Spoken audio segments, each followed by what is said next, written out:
આજે આપણા દીકરા દીકરીઓને શાળાની અંદર પ્રવેશ અપાવતા હું ખૂબ ગૌરવ અનુભવું છું, મને ખૂબ સંતોષ થાય છે. અને આ બધા હમણાં મોટા થશે, આમાંથી ઘણા બધા અધિકારીઓ બનશે, કોઈ પદાધિકારીઓ બનશે, કોઈ સમાજ જીવનના સારા નાગરિકો બનશે, ગામનું નામ ગૌરવવંતું કરશે. પણ મનમાં એ પણ વિચાર આવે કે મુખ્યમંત્રી તરીકે મોદી સાહેબ હતા ને એમણે વિચાર્યું કે મારા રાજ્યની 50% સંખ્યા તો હજુ નિશાળમાં દાખલ થતી નથી, એ શાળાનો ઓરડો જોતી નથી, શાળાનું બારણુંની અંદર પગ મૂકતી નથી, તો પછી મારું રાજ્ય કઈ રીતે આગળ આવશે? એટલે 100% દીકરા ને દીકરી બધાય ભણવા પડે. અને એવું એમણે આજે 20 વર્ષ પહેલા વિચાર કર્યો હતો.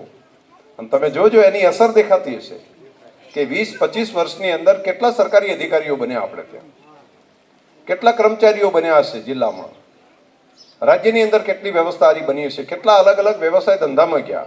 હું વિચારું છું કે આવું જો 50 વર્ષ પહેલા કોઈ મુખ્યમંત્રીએ વિચાર કર્યો હોત તો અખાબા આમાં કઈ મગજ ઓછા છે? બધાના મગજ તો ઘણા છે.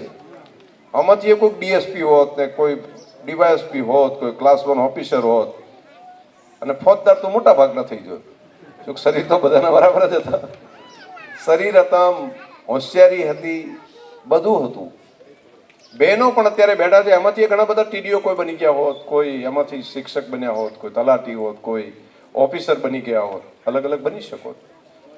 મગજ કઈ આપણા નાના છે ઓછા છે એવું નહીં, મગજ તો છે પણ મોકો નહોતો. તો 50 વર્ષ પહેલા એ મોકો ન મળ્યો. આ સરકાર આવી, એને મોકો આપ્યો.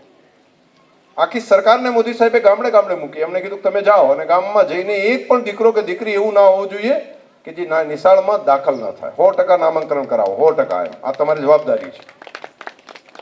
આખી સરકાર પહોંચે, મંત્રીઓ આવે, અને દર વર્ષે કન્ટિન્યુ 1 વર્ષ કરીને ભૂલી જવાનું નહીં, દર વર્ષે થવું પડે. અને શાળા પ્રવેશ ઉત્સવ, અને નિશાળમાં દાખલ થયા છે તો પછી વચ્ચે ઉઠી જાય એવું નહીં. એની પાછળ વોચિંગ માટે જિલ્લા પ્રાથમિક શિક્ષણાધિકારીની આખી ટીમ લાગેલી હોય, અને શિક્ષક મિત્રો પણ સતત સજાગ થઈને કોણ ડ્રોપ આઉટ થાય છે એને ફરી પાછું નિશાળે કઈ રીતે લાવવું, દાખલ કઈ રીતે કરવું, આ કામ કર્યું.